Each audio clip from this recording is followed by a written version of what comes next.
Little Miss Recap contains adult language and is intended for entertainment purposes only. Oh, look at Leo. He does not enjoy this. No, he doesn't like being bounced around. I don't think so. Whatever, Leo. Whatever, dude. Buzzkill.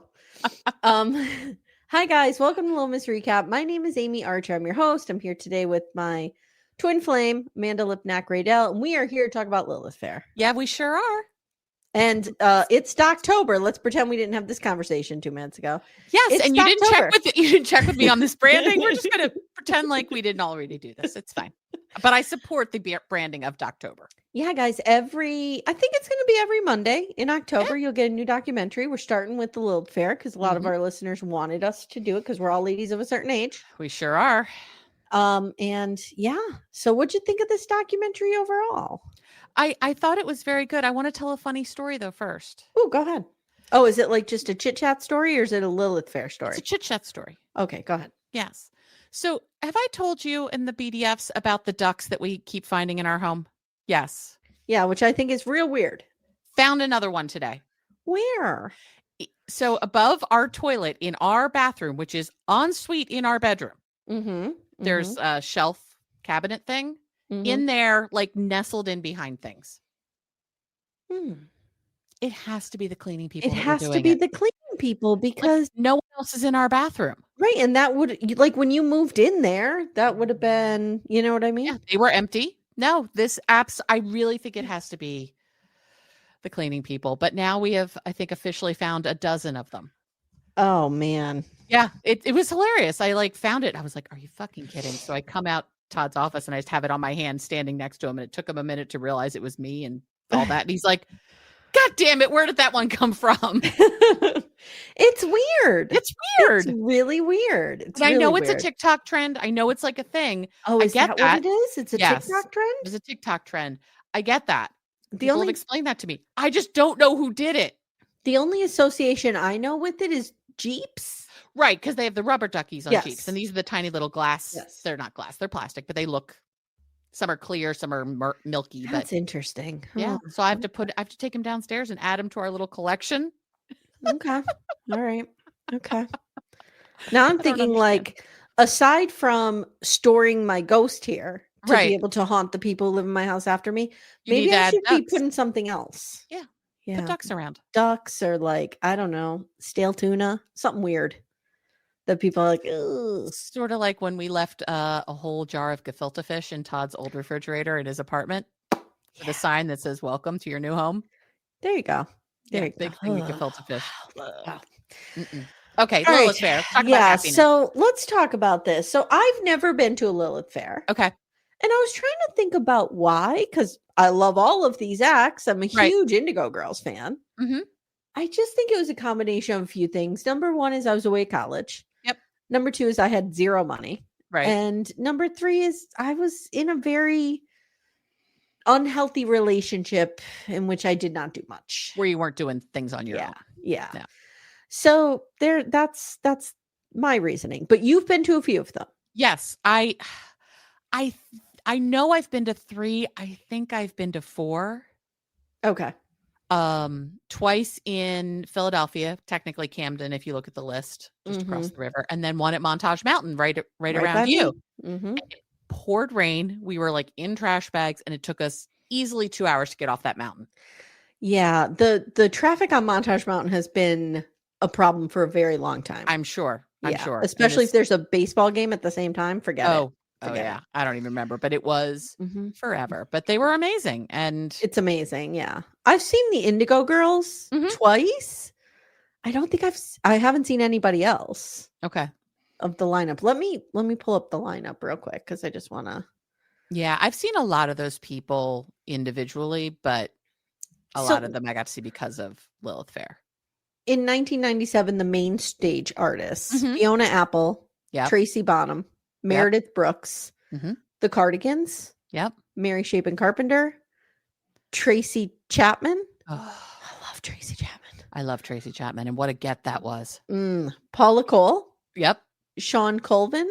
Yep. Sheryl Crow. I love Sheryl Crow. Indigo Girls. Emmylou Harris. Jewel. I love Jewel. I love Jewel too. I've come to a new appreciation with Jewel since I watched Alaska, the show about her family. Yeah, I love Jewel. I loved her music. I thought her voice was beautiful. Yep. Lisa Loeb. I love Lisa Loeb. I always wanted to look like Lisa Loeb. Yeah, that was a dream. You kind of do a little bit. I see it. Yeah. I see it. Sarah McLachlan. Joan Osborne. Yes. What does she sing? Is she the one that sings What If God Were One of Us? Is that the song? Yes, that's Joan. Yeah. I think that's Joan Osborne. Let me open up a window here because we're going to be doing some googs, I'm sure. Oh, we're going to be doing some googs. Yeah. Because you know how I am with contemporary music, and I consider 97 to 99 contemporary.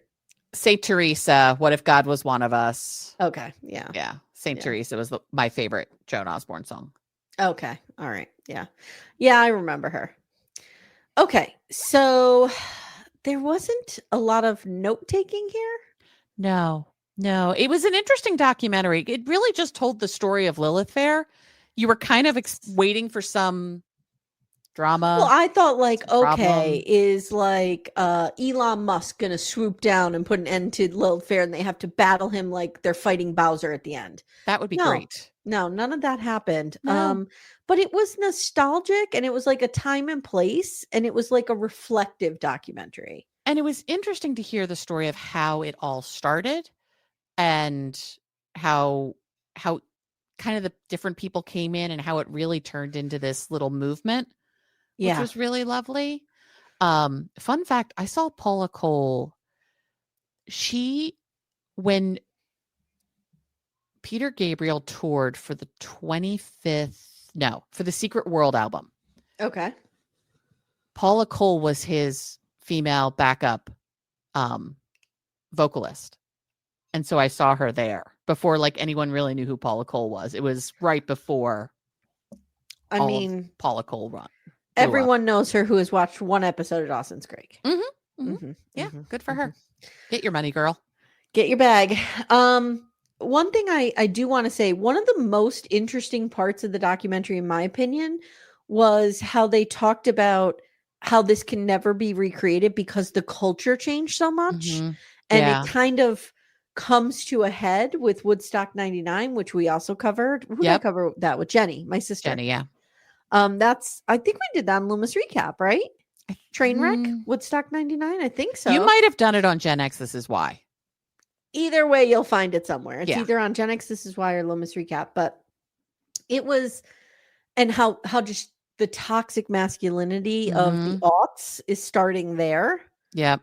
And I was like, oh, we tend to think that this is happening now with the manosphere, but it was starting then.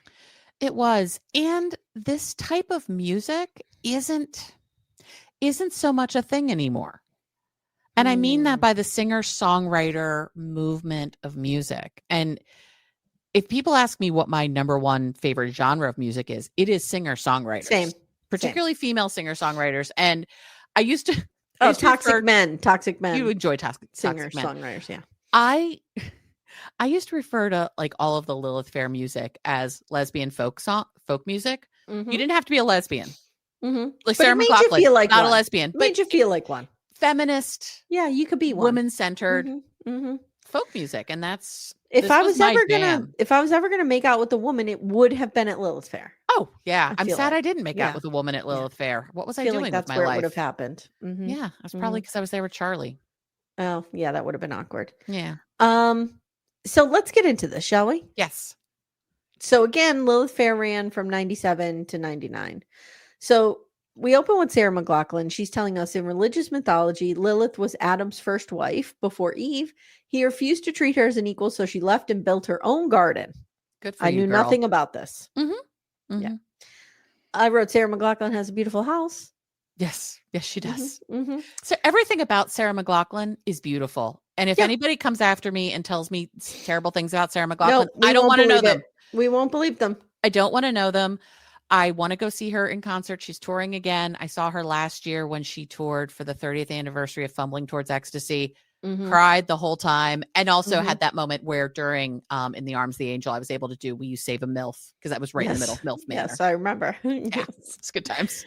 Sheryl Crow. Now, I was real into Sheryl Crow. Was it Tuesday Night Music Club? Was that album? I think so. I was so into her. Of this group, Sheryl Crow is low on my list. Oh, no. I remember driving around in my Ford Ranger and blasting that album, my dad's Ford Ranger, and I had the cassette blasting it. Yeah. I think I just got real tired of Every Day is a Winding Road.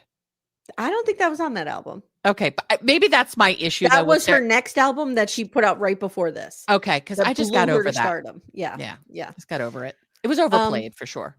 Now you have me think. Now I want to see what was on Tuesday Night Music Club. Can we have a Sheryl Crow corner? Sure. For 1 second. Of course.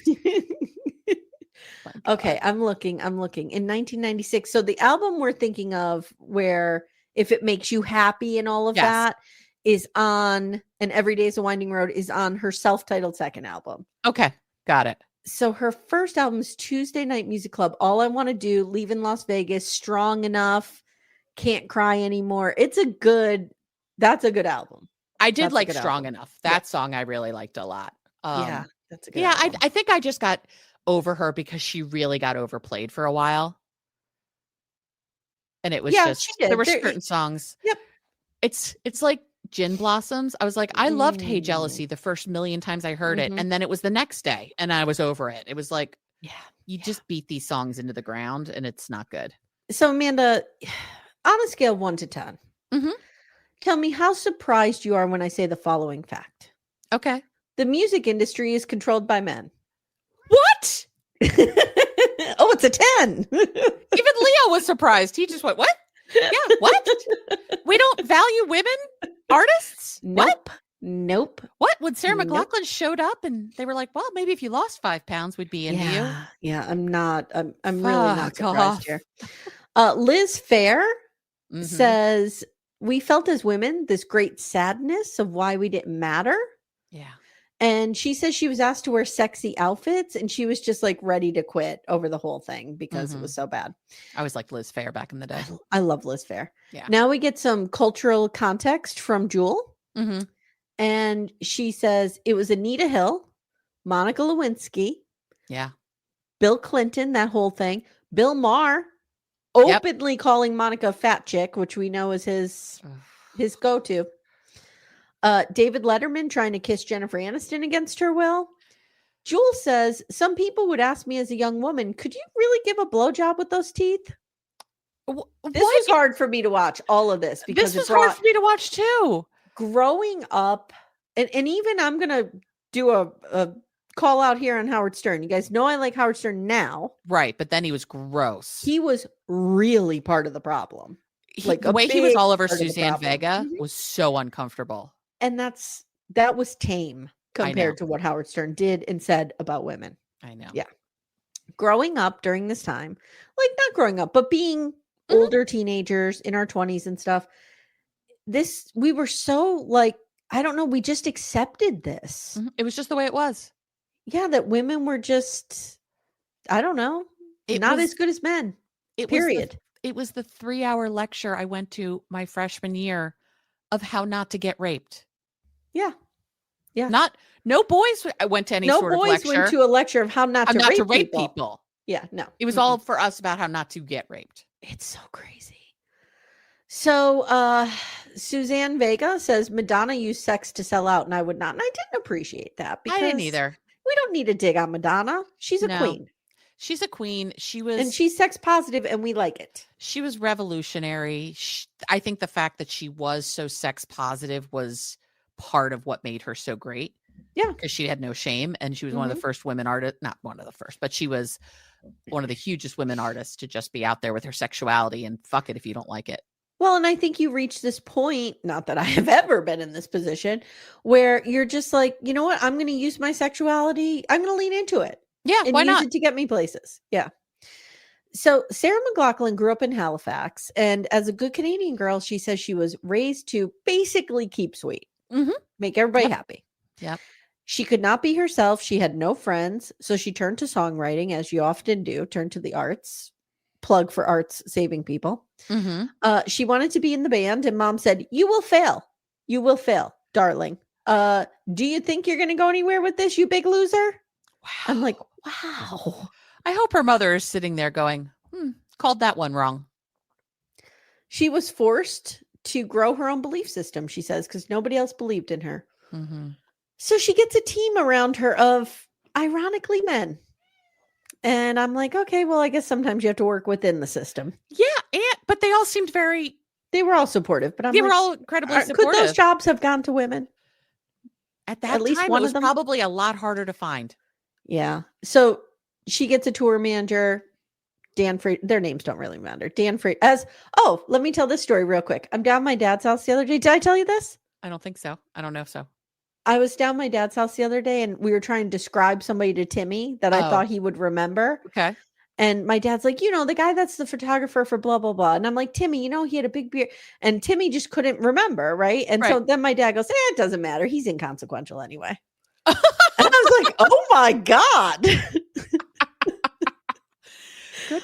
Okay, Dad. Wow. So I just almost did something like that myself. Yeah, you did. We don't need to know their names. They're inconsequential. Who gives a fuck about these guys? Anyway, Sarah McLachlan skyrockets. She's amazing. Mm-hmm. And she gets to America. She goes to LA. And like you said, they're like, you want to lose 5 pounds? You need to dye your hair. Can you get a boob job? And she's like, I never questioned my body before that. This. I thought was fascinating. Welcome Can you imagine? to America. Can you imagine? Mm-hmm. Which is ironic because America has body types of all different sizes and shapes. Right. So does Canada, to be fair. Yeah. I had forgotten what a cute little pixie haircut she had back in the day. How freaking cute she was.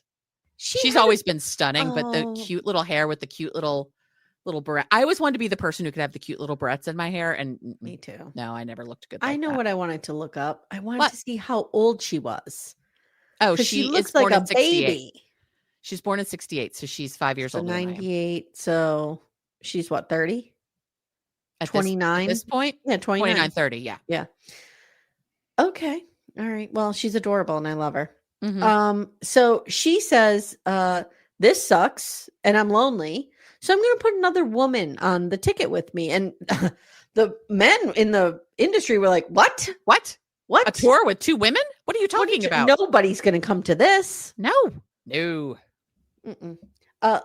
Luscious Jackson's drummer is interviewed and she goes, yeah, they would call it the meow package. Uh-huh. Mm-hmm. Mm-hmm. It was always billed as something salacious when 2 women were on the ticket. They always had to turn into some sex thing. Like, I'm sure they're banging in the back. Yeah, of like, and stadium, now Madonna and Sarah McLachlan for their encore will come out and make out in front of you. Right. It's so, I hate it so much. Whatever.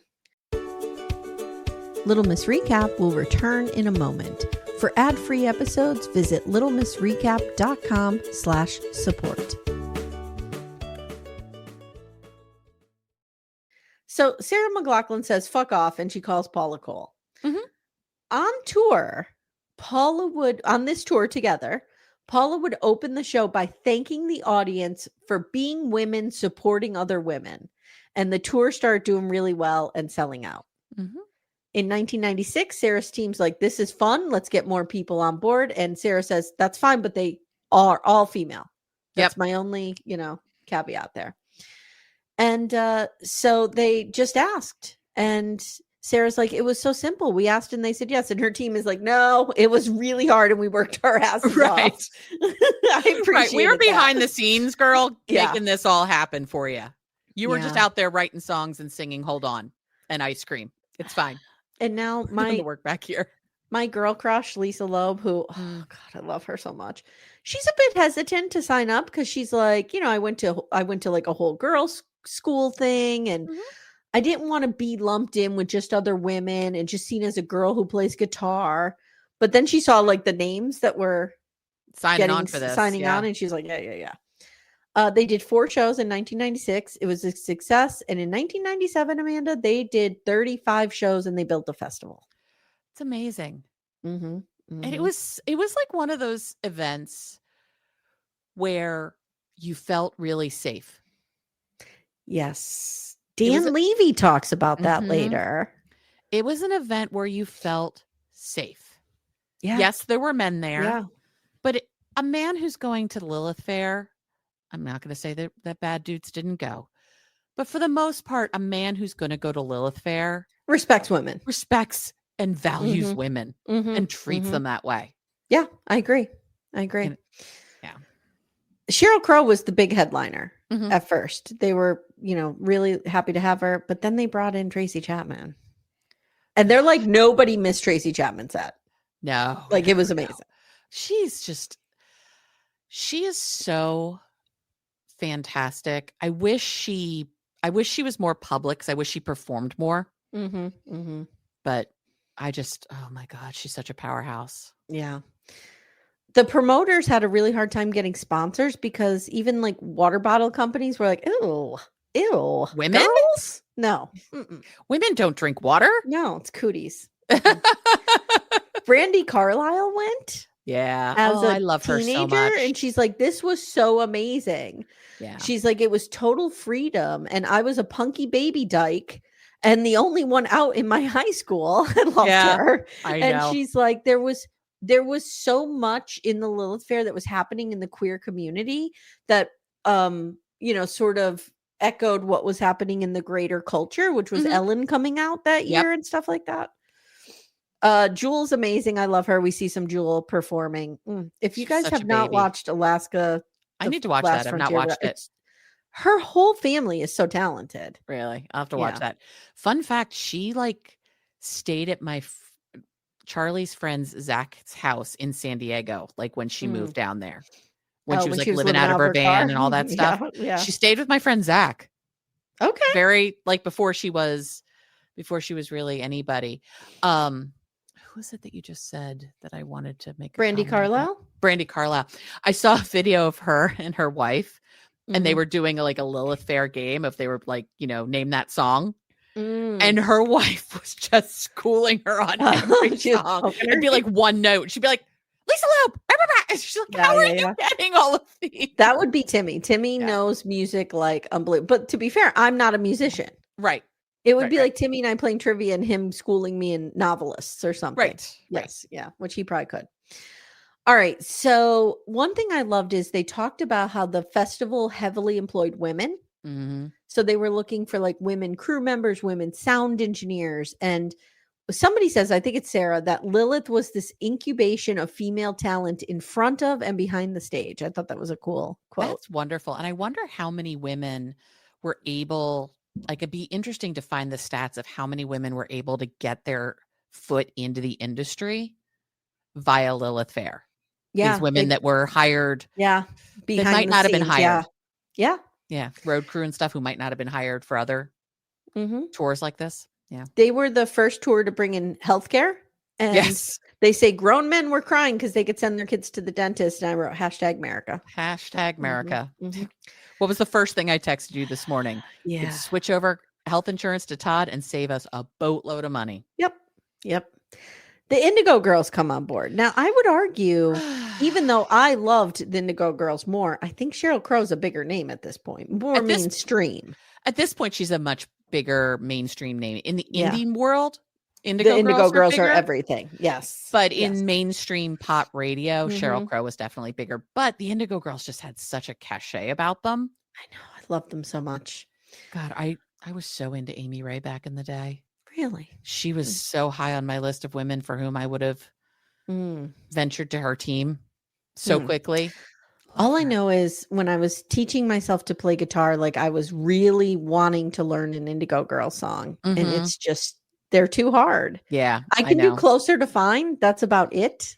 I know. They're I start taking guitar lessons. Yeah, they're hard. They are they play complex music. They really do. And I think she has a 12 string. I think that she plays a lot. Yeah, they both have a couple of guitars that they switch back and forth on a lot. But yeah, I wouldn't be surprised if Amy was playing. Well, either of them could play a 12 string. I mean, they're both incredibly talented musicians. So we see jam sessions that look absolutely amazing.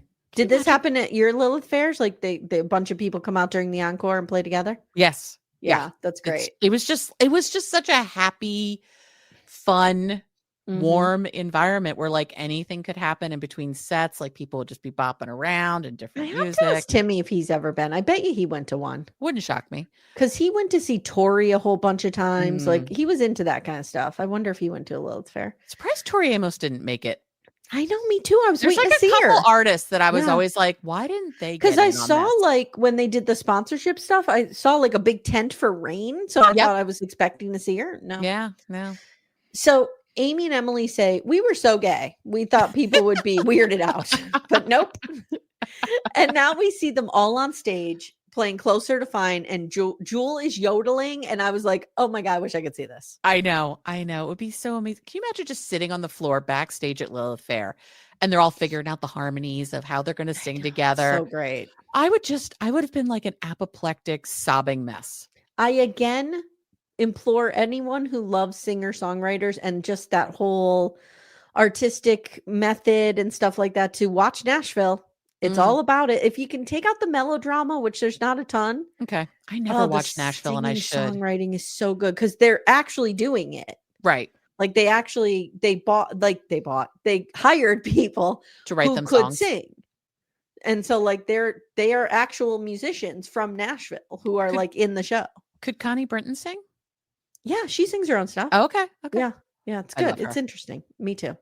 She was my least favorite though. There was everyone who watched the show knows it was Gunnar and I forget the other girl's name, but they were like a duo. They were in love and they had they would write the most fantastic songs. Okay. I have all the soundtracks on my playlist. You really do need to watch Friday Night Lights at some point to discover the joy that is Tammy Taylor. And who's in it that you guys think I'm going to like? Oh, you're going to be all into not Walton Goggins. Riggins. He's not in it, right? Tim Riggins. Who plays him? Oh, he's the guy who played the same guy that played David Koresh. Oh, yeah. Taylor.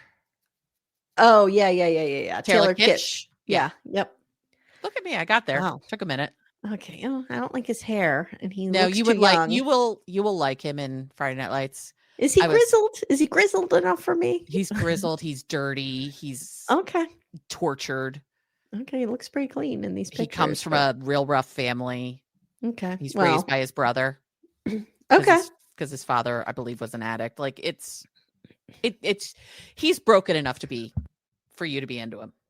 Wow. Okay. Am I wrong? We need to send that clip to Janet.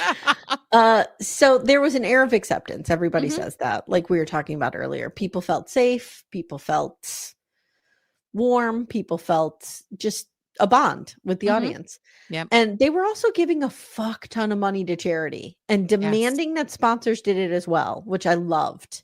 It was almost, Amanda, like, women could run things. I wonder what would happen if we let women make the majority of decisions. Yeah. Yeah. I wonder what would shift and change. I don't know. Everything. Nah, we can't let women do that. Better not let them anywhere near anything. Yeah. They get their periods. They can't handle this. So, all right. So now we have this thing with the Grammys. A lot of the people who are performing at Lilith Fair are nominated for Grammys that year. Which is great. But Sean Colvin wins a Grammy. Paula Cole wins Best New Artist. A lot of them are nominated, like I said. But then Sean, Paula, and Sarah were all asked to share the stage in a melody. And every single song that was nominated for Record of the Year should have their own spot, we are told. Yep. This did not age well. Hanson and R. Kelly had their own spots. I'm like, yeah, that's probably because they don't want to let R. Kelly near Hanson because they're underage. Yes. Or let R. Kelly near any of the women there. Yeah. They had to perform together because heaven forbid someone winds up alone with R. Kelly in like a hallway. So they're not happy about it, but they did it. They thought about boycotting it, but they didn't. And at one point, Paula Cole raises her arm and God forbid she has a little bit of armpit hair and people go crazy and it makes national news. And Jay Leno is trash, which is a note I have written many times throughout my career as a podcaster. Jay Leno is trash. Jay Leno is trash. Jay Leno is trash. He's trash. I remember when that happened and people losing their damn minds. And I'm like, half of my friends didn't like shave their armpits for a while. Like who cares? Yeah.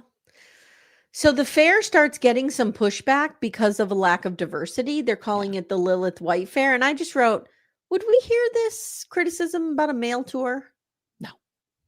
No. Women have to do everything perfectly. We have to do everything right. Yep. But Sarah, you know what? She agrees. To her credit. Let's fix it. Yeah. So they get Erykah Badu, and she spells her name Erykaah, which I actually think is kind of badass because it's like Erykah.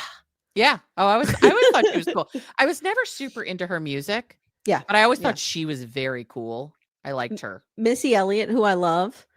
Queen Latifah. To see Queen Latifah and Bonnie Raitt jamming out together was fantastic. It's amazing to put these people who, generally speaking, would not wind up on a stage together. Missy Elliott and the Indigo Girls aren't generally going to cross paths in their careers. And they did here, and it was so cool. The Chicks are there. They bring in other genres like the Chicks and Emmylou Harris. And they're bringing R&B, and we see that. The critics, including women like Sandra Bernhardt, are ripping this apart at every chance. So Sarah's like, hey, Sandra Bernhardt, why don't you come to a fucking show? Right. And then decide what you want to say. And she does. To her credit, she does. Yep. And she ends up like being on stage and performing and being like, this is great. I feel like Sarah McLachlan is just... She should be an ambassador to something. She's walking class. I got it. Sarah McLachlan should be nominated to be the ambassador to the Manosphere. Yes. I don't want to. I don't know if I want to put her in front of that. She's a precious thing that needs to be protected at all costs. But she could handle it. She could stand up to it for sure. Yeah, she's just. I love how as Lilith Fair evolved, she evolved with it. Yeah. And I just like the fact that she was willing to own the shit, and she was willing to put her money where her mouth was and wasn't afraid of stepping on any toes or offending anybody. And then if she offended somebody, she made it right. I agree. I totally agree. It's amazing. Chrissy Hind is there from The Pretenders. Great. She's like, Brooks, I thought this was bullshit. I know. She's like, I was not into this at all. And then I was like, oh, wait a minute. Missy Elliott's jamming out with Bonnie Raitt. I'm there. I'm here for this. Yeah. They had to do a press conference every day. And the male reporters were assholes. They were like, are you having sleepovers and braiding each other's hair? Right. Do you all get your periods at the same time? Do you want to dish about your other performers? Because, women like to gossip. I mean, fuck off. Sinead O'Connor comes on and she does Fire on Babylon, which is amazing.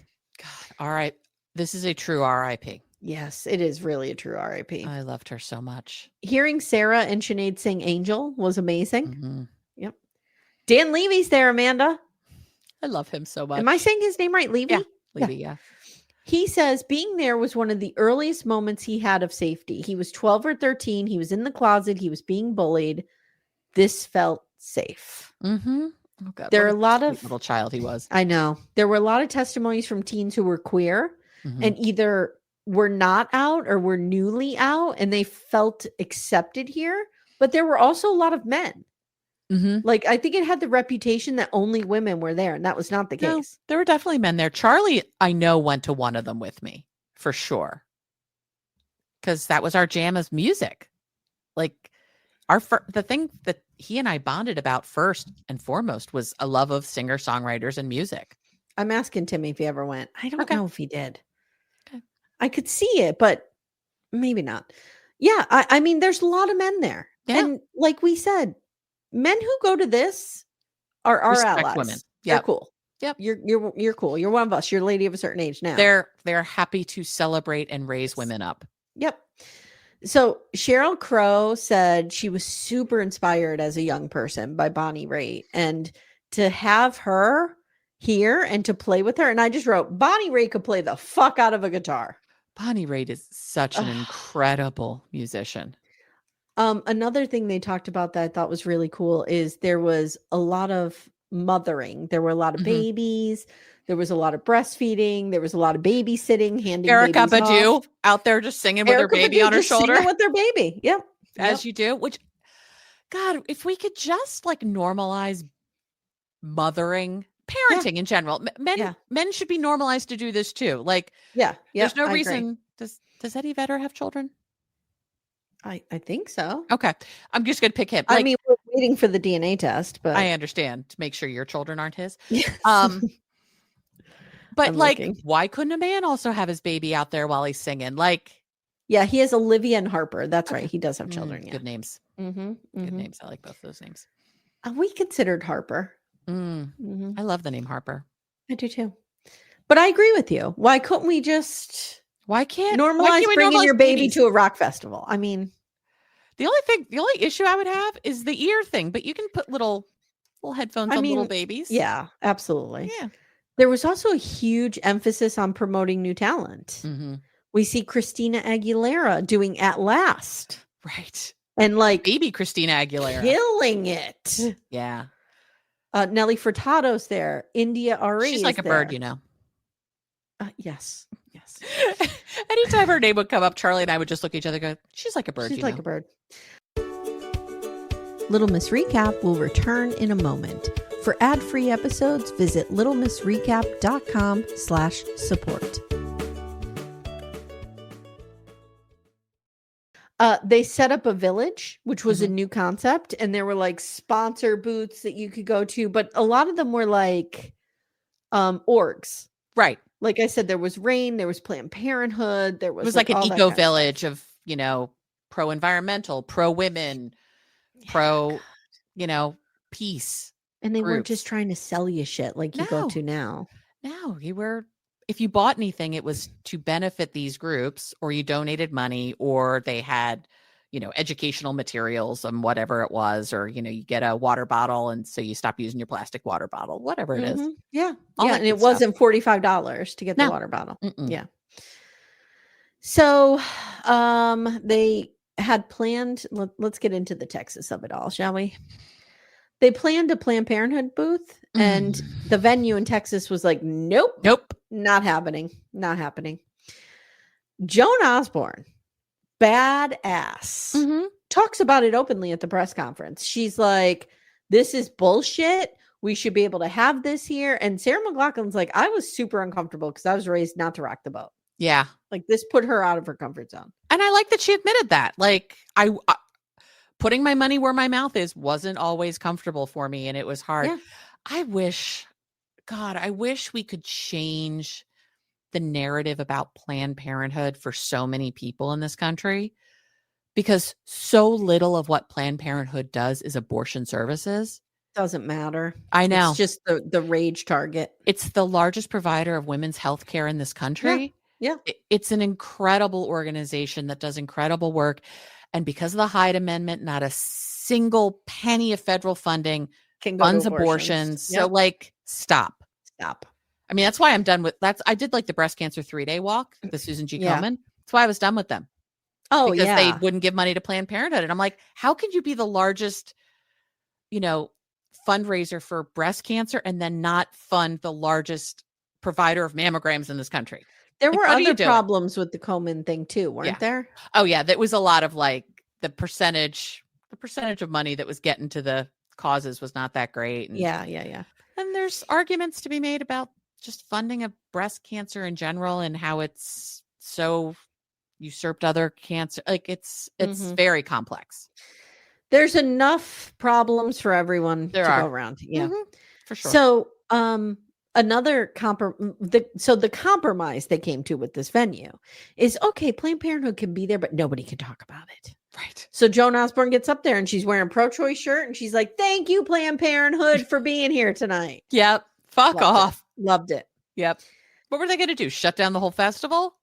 So Sarah McLachlan is kind of inspired by this. And when at a press conference, a group called Feminists for Life are angry that they were denied a booth there, Sarah McLachlan goes, yeah, it's my festival. I could do whatever I want. Smile. Yeah. I loved it. I loved it too. And she said, it felt great to say that. I bet it did. Because I can do what I want. And I'm going to put my money into organizations that I feel are supporting the things that I want to support. Yeah. And it's her show. Yeah. And this is where Jerry Falwell comes in and he starts going after them. This is why I have struggled with this whole Roe v. Wade thing for so long, because there's a piece of me that is like, we need to take that off the table for people to stop fighting. Because I think people use that as a cudgel in they weaponize it in so many ways. Yep. it's such a complex thing, because then you're like, okay, well, if you push it back to the states, there are states where people cannot get access, period. Oh yeah. And lives are in danger, and children are dying and forced to give birth to the baby of their rapist. Right. 10-year-old children are giving birth. Like, so it's like up. it's such a complex issue. But like going back to this time, it's like, oh God, these pro-life groups are just like, this was a common thing. Oh yeah. They were all over. I remember being on college campuses and they would have the big signs of the pictures with yes, it was all the time. It was in our face all the time. It was crazy. What abortion was to us in the 90s and the early aughts, in our late 20s, early 30s, is now what trans rights, you're gay 100% marriage are. right. And they will just whack-a-mole. Yep. And they will get thrown around to distract from actual things. Yep. You know, we start talking about trans people in bathrooms, and so we completely ignore the fact that we are going to rip millions of people off of health insurance. Or we completely ignore the fact that, like, I don't know, there were 6 mass shootings last weekend. Right. Yeah. But some trans person might be in a bathroom. Better get on that. It's ridiculous. It is so ridiculous. Like, can we actually deal with the real problems? Yeah. Not the fake ones. But like, this was the time when that pro-life stuff was all over the place. So Sarah starts to feel like, and I get this, she's like, this festival can't be everything for everyone. Yeah. Like, this is unsustainable that I have to keep making these concessions constantly to try to be perfect. Because like you said, women are held to this impossible standard. They never would have done this to a man tour. Never. No. You're not seeing the Warped tour have to deal with this. No. What was that tour that I just maligned the Warped tour, and I don't even know if I'm factual on that Warped tour. Oh God, what is that? What was the name of that group that the guy at one point was really, really big? He played the harmonica all the time. Blues Traveler. Blues Traveler. That's who it was. Because they did a festival too, and I went to see that, and that was the Horde tour. Oh, I remember that. Yes, I went to see that. As well. I saw that in Connecticut. Yeah, I think the challenge becomes, how do you have to be perfect all the time? Like, Michelle Obama talks about it in her memoir, about how the day they left the White House, when they were done, she exhaled for the first time because she felt like for 8 years she had to be perfect as the first Black first lady of the United States. And she couldn't be, because she's a human being. Sarah McLachlan, same thing. She can't be perfect because she's a human being. She's going to do the best she can. When you call her out on the lack of diversity, she was like, yeah, you're right. I'm looking around the room. There's a bunch of white people. Let's bring in some diverse talent. Like, I'm always so enamored and impressed by women who will put themselves out there in this way, because you're going to come under constant criticism no matter what you do. Yeah, absolutely. Look at the women who run for president, Yep. So in 1999, Sheryl Crow leaves and does Woodstock. Now I need to know if I covered it, because I want to direct people to that episode. Do you know what I mean? I feel like it was Gen X. This is why, because we didn't do it. Was on a long time ago. I'm going to pause and look. Okay. As usual, Amanda was right. So look for that on the free feed of Gen X. This is why. Jenny and I did it right when it came out. But we went through the whole thing. And if you didn't watch the documentary, you got to watch it. It was one of the first train wreck series. And it was bonkers. Fred Durst. And I remember, not to be confused with Robert Durst. Love it. But Sheryl Crow does it, and they're screaming at her, show me your tits and stuff. Like, totally different environment. Oh, yeah. There is a ton of, and I'm just going to say it, there's a ton of 20-something white men. And they're real aggressive, and they're real fucking angry. Yep. And Sheryl says Woodstock captured the cultural consciousness. Like, it was 90s male culture coming to a head. You see Kid Rock there calling Monica Lewinsky a hoe and Bill Clinton a pimp. Fuck off. I hate that asshole. So it's a whole different, like, the world is just changing. And I was thinking about this after watching. I'm like, that's also the year Columbine happened. Yeah. And I feel like that was, even though that was not the first school shooting, even that year. It's the first one that hit everyone's consciousness. It's the first one that most people remember. Yeah. So it's like this just change, right? In the air, like phew, things just changed. In the end, Lilith Fair did community well. This is a quote from somebody that I don't have written down. The power of women and the power of music is important, and so is the power of purpose. Mm-hmm. August 31st, Amanda, 1999 was the last Lilith Fair. I think it was in Edmonton. Yeah, let's see. And Sarah McLachlan changed the way the music industry looked at women. Amanda, radio stations are doing crazy things like playing female artists back to back now. Whoa! What? Whoa, 2 women in a row? Are their meals going to touch? Because then we can't have that. No. Yes, the last one was in Edmonton. Erykah says she was inspired to create a fair in her own community, and that was called Sugar Water. Cool. And Sarah says she gets asked if they're bringing Lilith Fair back. And she says it would have to look completely different because we tried it in 2010 and it didn't work. Didn't go good. I could see that. I could see it not working. It's not the right time. I think it could maybe do better now. Yeah, it needs to look more like it did towards the end, where you're having, the Missy Elliott's, the Emmylou Harris. Like you need a bunch of genres, and you definitely need younger people. Like they talk at the end about Boy Genius, they talk about Taylor Swift, they talk about Billie Eilish, Beyonce, like all those people. You know what I mean? That would be great. That would be incredible. Mm-hmm. Taylor Swift would have to headline, of course. Oh, I forgot Disappear Fear was one of the headliners for the 99. Oh, God, I loved them so much. So what happened in 2010 when it didn't work? I don't know a lot about it. Like, I vaguely remember it coming up. So here's from Wikipedia. The tour was plagued with financial problems from the beginning. The first 7 shows were sparsely attended, and the 8th show was the first to be canceled. Initially, Sarah McLachlan claimed in an interview posted on the Arizona Republic website that the July 8th Phoenix show was canceled in protest of Senate Bill 1070, which she strongly opposes. I vaguely remember that, but let's see which one that is. That is anti-illegal immigration, that whole nightmare. Yep. And then the tour fell apart as headliners Carly Simon, Norah Jones, Kelly Clarkson, the Go-Go's, and Queen Latifah dropped out, fearing they would not be paid for their performances. Oh, okay. Yeah. I'm looking at some of the names on that one. Cat Power, Beth Orton. Yeah. Oh my God. The Weepies. Sarah.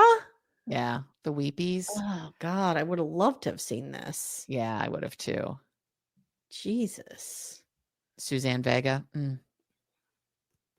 Sarah Bareilles. Oh, I love her. Yeah. But yeah, like when else would what other place would like Erykah Badu and Sarah Bareilles wind up together? I know. It's just incredible. So what actually happened, Sarah says, is that men in power want to keep that balance.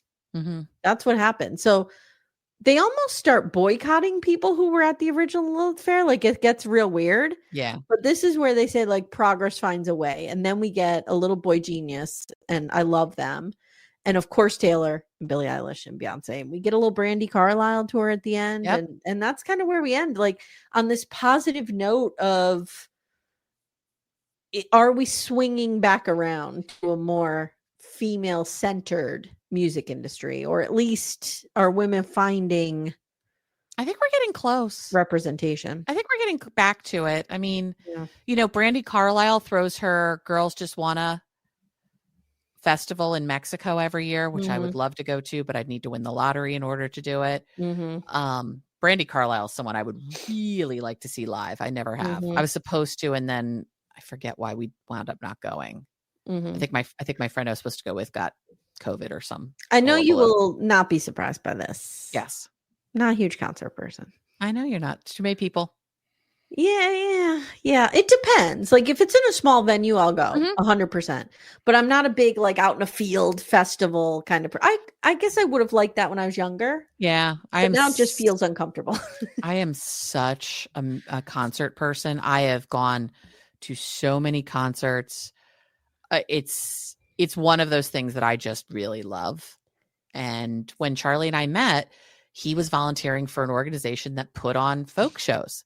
Mm-hmm. And so we had Dar Williams, we had Ani DeFranco, we had Richard Shindell, we had Patty Larkin. Ani DeFranco, I'm surprised we didn't see her. I'm surprised Ani DeFranco never made it to Lilith Fair, but we had all these folks. Like, I made dinner for the Neilds, and it was so much fun. Yeah. And just this getting to be behind stage, seeing these people, it was great. When I worked for the radio station, I got to go to every concert at Montage Backstage, which was really cool. I saw some really good shows, but there is nothing more that I love than seeing a band in a bar.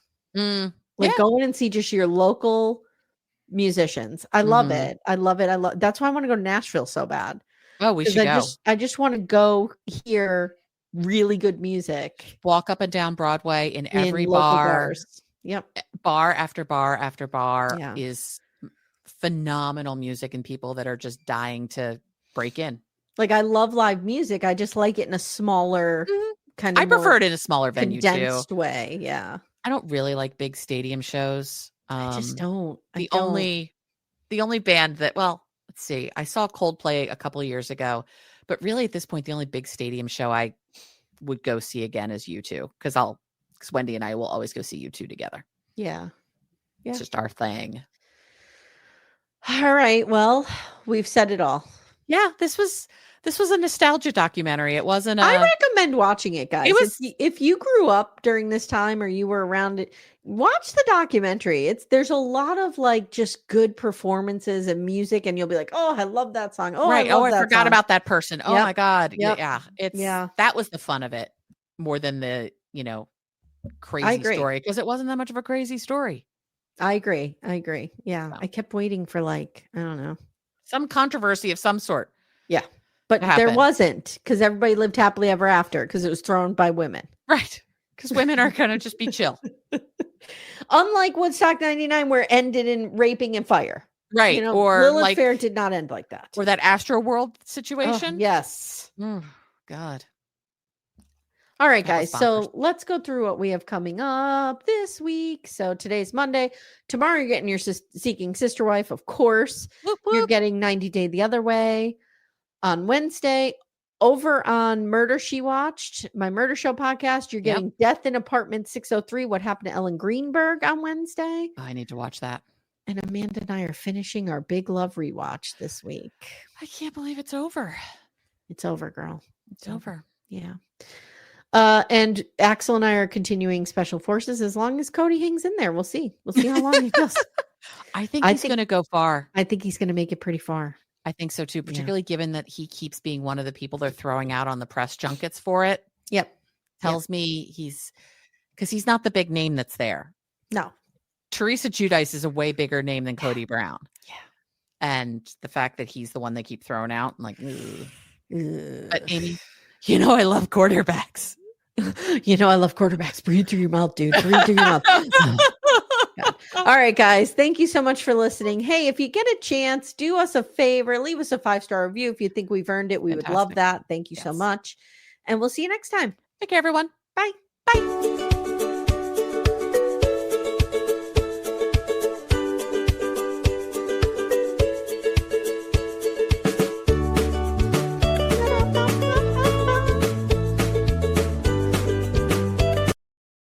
Shopify's point of sale system helps you sell at every stage of your business. Need a fast and secure way to take payments in person? We've got you covered. How about card readers you can rely on anywhere you sell? Thanks. Have a good one. Yep, that too. Want one place to manage all your online and in-person sales? That's kind of our thing. Wherever you sell, businesses that grow with Shopify. Sign up for your $1 a month trial at shopify.com/listen. Shopify.com/listen.